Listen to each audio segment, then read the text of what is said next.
안녕하세요. 써니TV의 써니 원장쌤입니다. 반갑습니다. 자, 제가 오늘 가지고 나온 책은요. 한국 알부자들의 7가지 습관입니다.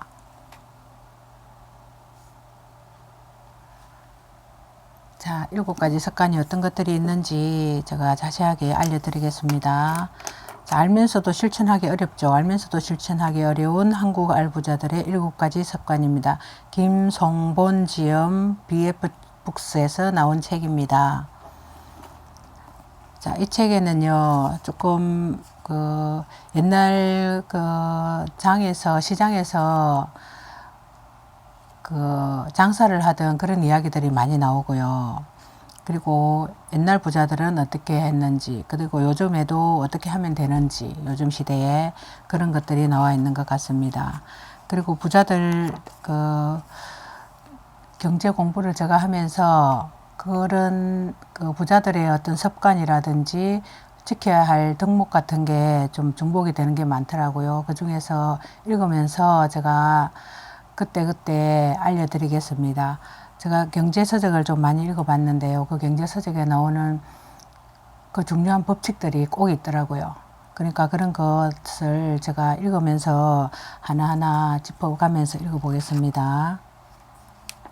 자, 세상에 바로 서지 못하는 것이 2가지가 있다. 신의가 없는 사람은 바로 서지 못하고 가난한 자의 빈 주머니 역시 바로 서지 못한다. 우리 현실을 보자. 매사의 원칙보다는 방편이 앞선다. 의리에 앞서 이해와 신림만 추구한다면 그만인 세상이다. 하지만 원칙만큼 단순하면서도 강한 논리는 없다. 사업가는 누구나 돈을 버는데 우선 목표를 둔다. 돈은 안락한 생활과 명성까지 가져다 준다. 그러나 그뿐이다. 명성은 사람과 함께 사라지고 만다.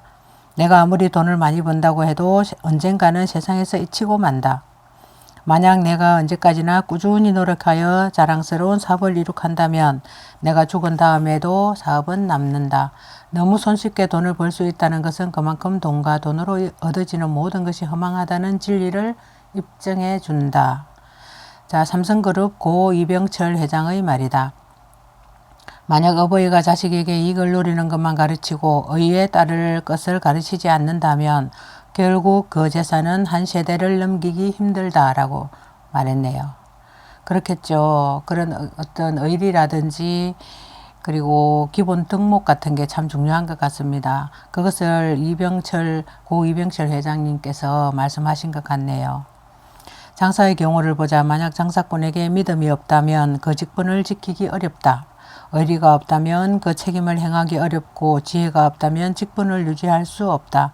따라서 부자가 되기 위해서라면 이익을 목적으로 행동할 것이 아니라 먼저 신의지, 믿음과 의리와 지혜 알지자거든요.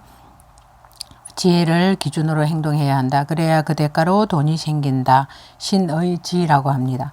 이것이 이 책에서 강조하는 부의 정석이며 100년 부자가 되는 비결이다 라고 적혀 있네요.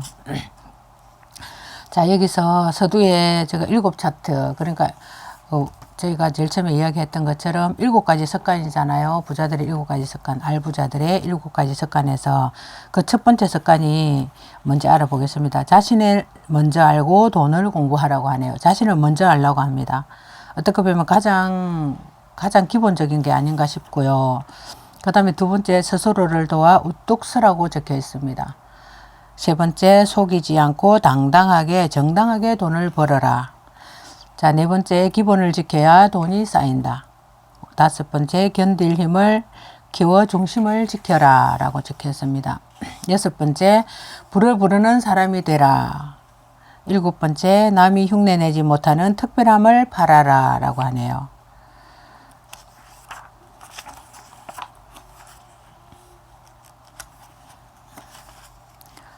자, 그 다음에서 부자의 출발이 부자가 될 자질부터 갖춰라. 자신을 알라고 했잖아요. 그게 어떤 말인지 어떤 내용인지 여기 좀 적혀 있어서 제가 발췌를 했는데요. 한번 읽어보겠습니다. 돈이 없으면 장사를 할 수 없다고 여기거나 신용과 솜씨만 있으면 자본이 없어도 사업을 할 수 있다고 생각하는 것은 착각이다.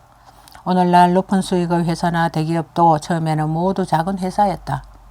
푼돈거리 장사로 시작하여 행세가 커진 사람들의 경우 종잣돈을 굴리는 가운데 차차 그 규모가 커진 것이다. 사업의 출발을 전액 자기 자본으로 시작할 필요는 없지만 남에게 신용을 받기 위해서는 자신이 자본의 중심이 되는 종잣돈을 출자하지 않으면 안 된다. 우리 주변을 한번 살펴보자.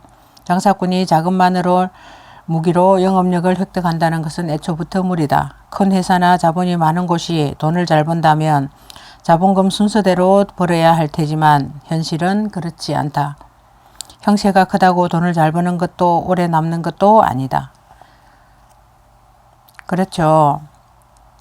자본이 많은 곳이 돈을 잘 번다면 자금 순서대로 벌어야 할 것 같잖아요. 근데 현실은 그렇지 않고 형세가 크고 좋다고 돈을 잘 버는 것도 오래 살아남는 것도 아니라고 합니다.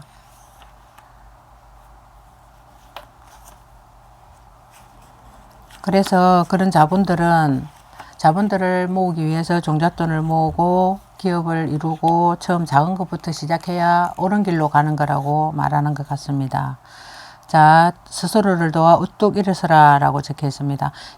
적당히라는 말을 머릿속에서 지워라. 만든 자, 파는 자, 쓰는 자 모두 이익을 얻게 하라. 목숨을 걸어야 돈이 보인다. 힘든 고개가 있어야 장사가 잘 되고 태산을 넘어야 평지가 보인다. 인색과 절약을 구별하는 것이 돈의 법도라고 합니다. 재원을 바란다면 낭비하지 마라. 몸 조심하는데 인색하지 마라라고 적혀 있네요. 여기서 제가 다른 경제 서적하고 다르게 몸 조심을 하라고 나와 있습니다. 재원을 바라면 낭비하지 말고 그 다음에 돈에 대해 관심을 부르고 이런 이야기는 많이 들어봤는데요. 몸 조심을 하는데 인색하지 말라고 합니다. 여기서 처음 제가 접하는 그런 문장인 것 같습니다. 돈에 대한 관심이 돈을 부른다라고 합니다. 이 돈에 대한 관심이 돈을 부른다는 거의 모든 경제서적에서 다 똑같이 공통적으로 나오는 그런 내용인 것 같아요. 그다음 낭비하지 마라도 그렇고 그런 기본적인 것들은 있고 여기서 이 책에서 좀 많이 강조하는 것은 그 건강과 몸조심에 인식하지 말라라고 하는데 몸조심을 좀 강조하는 것 같습니다. 자, 큰 부자는 하늘이 낸다라는 말은 부의 운명론을 이야기한 것이 아니다. 그 말은 돈을 버는 것은 사람의 노력에 달린 만큼 부지런한 부자는 하늘도 못 말린다는 말이라고 합니다. 그만큼 부지런하고 근검절약하는 게 가장 기본적인 덕목이라고 알려주고 있는 것 같습니다. 자, 온라인과 오프라인을 막론하고 365일 24시간 장날이 아닌 때가 없고 장터가 아닌 곳이 없다. 오늘날 그렇죠. 더구나 글로벌을 겨냥해 돈 벌 기회가 늘었지 줄지 않는다. 허나 최근에 이르러 우리의 삶은 무기력하게 변질되었다. 그렇죠. 옛날보다 조금 신경적으로 그런 환자들도 많고 환경 탓도 있겠지만 조금 이런 어떤 24시간 열리는 그러니까 365일 언제든 오픈되는 그런 시장에서는 조금 정신병이 있다든지 그런 사람들이 많이 늘어나고 무기력하게 변질되었다고 합니다. 하위 관리직과 안정된 교직을 얻기 위해 수많은 젊은이들이 도서관의 불을 밝힌다. 몽골게 먹고 가늘게 싸더라도 안정된 삶을 살겠다는 것을 탓할 수는 없다. 일부러 가난을 추구하는 것이 아니라 스스로 주어진 여건을 편히 여겨 원하지 않게 하고 살아가는 것이 나의 분복이라면 그만일 것이다 라고 하네요. 그렇겠죠. 그거는 사람들마다 다 가치가 다르고 생각이 다르기 때문에 어떻게 할 수 있는 방법은 아닌데 그거는 각각의 어떤 선택인 것 같습니다.